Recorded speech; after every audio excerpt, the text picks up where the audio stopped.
Hello, everyone. Hello. Welcome to another Tough Love Thursday episode.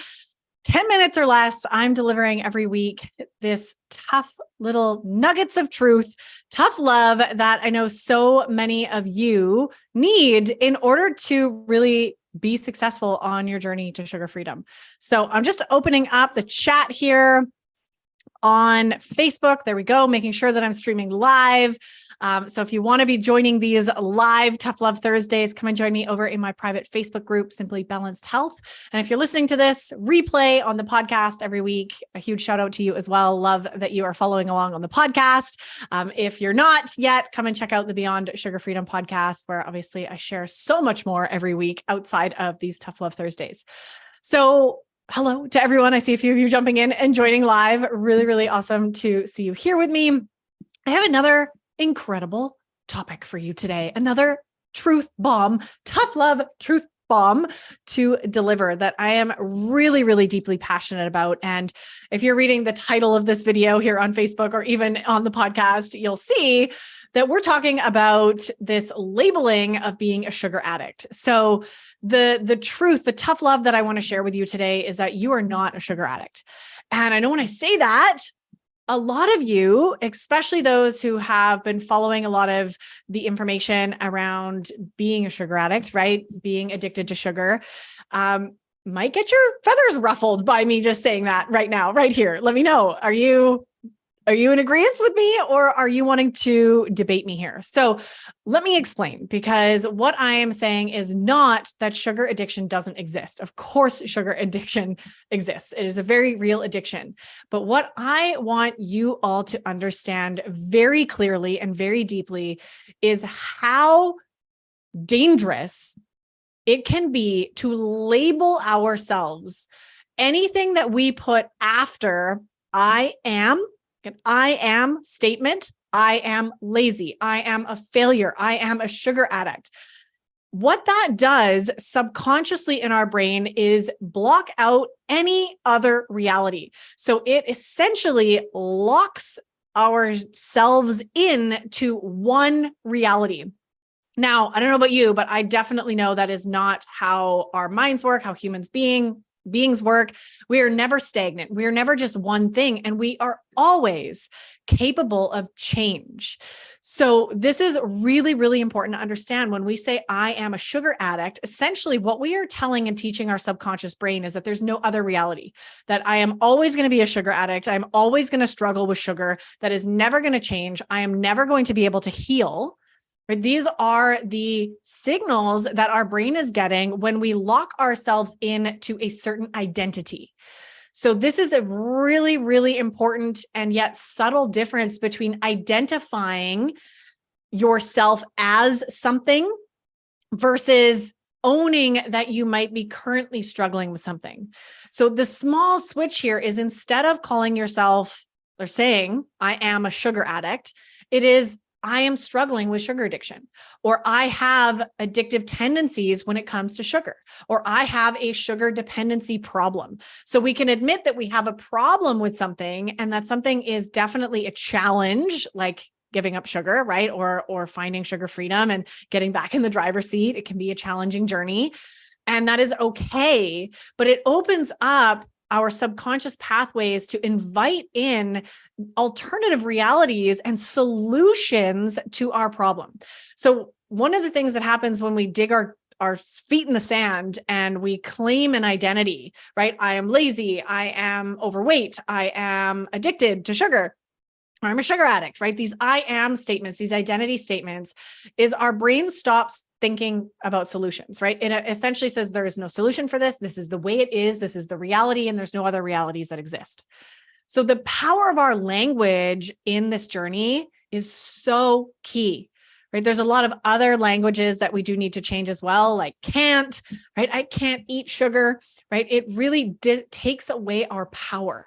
When we identify ourselves as I am a sugar addict, or I can't eat sugar, these are language patterns that teach us we are disempowered, right? That we have no power to change. There's no option for us to create a healthy relationship with sugar, or to not be a failure anymore, or to no longer be a lazy person, right? These things we really need to be cautious with, because this tape has been playing in our minds for probably decades, right? If not more than that, right? In really sinking in these neural pathways of belief about ourselves. And we have to be really careful, because I don't know about you, and if you're here listening to this, whether it's on the podcast or on Facebook here, you want to change, right? You want something to be different, whether it's your cravings with sugar, your relationship with yourself, your work, right? There's always this drive that we have as human beings to strive for something else or for change. And when we lock ourselves in with such limiting language patterns, with such limiting words, that change becomes near impossible.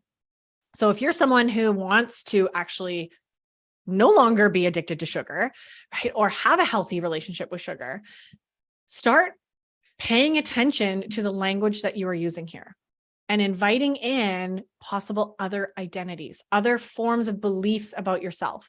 I am someone who is on the path to healing my addictive tendencies with sugar, or I am currently healing my sugar addiction, right? These beautiful beliefs and identities. I am someone that continues along this path to find peace and freedom with food, even when it gets tough, right? These are identities that are going to support you, and beliefs that are going to support you in actually creating sugar freedom, actually breaking free from the control that sugar has over you.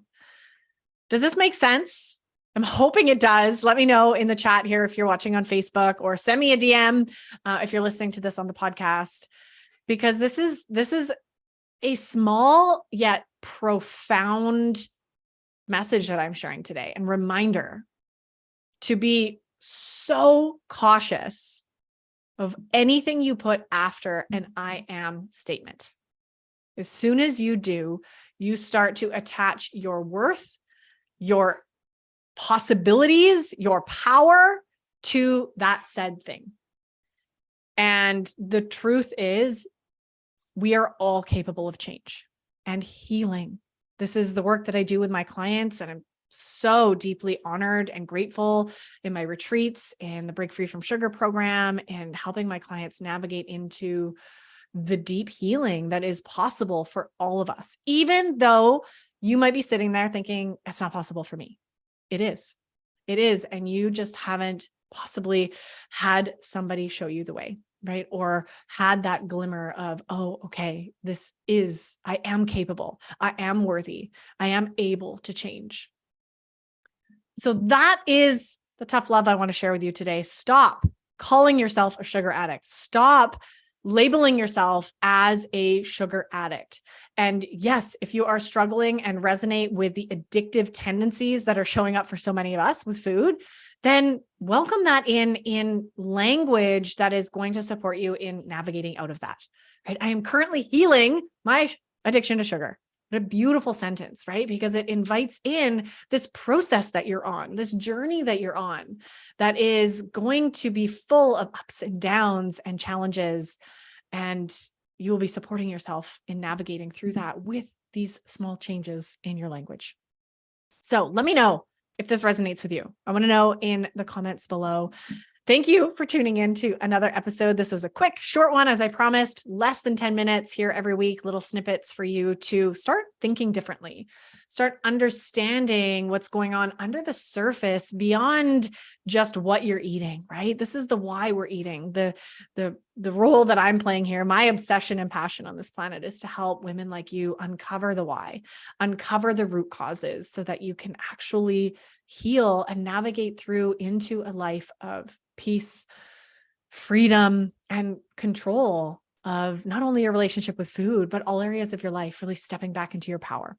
So I hope that this helps you get there even 1% more with this little truth bomb that I dropped today. And I'm so excited to continue bringing these to you each and every week. We will see you same time, same place next week.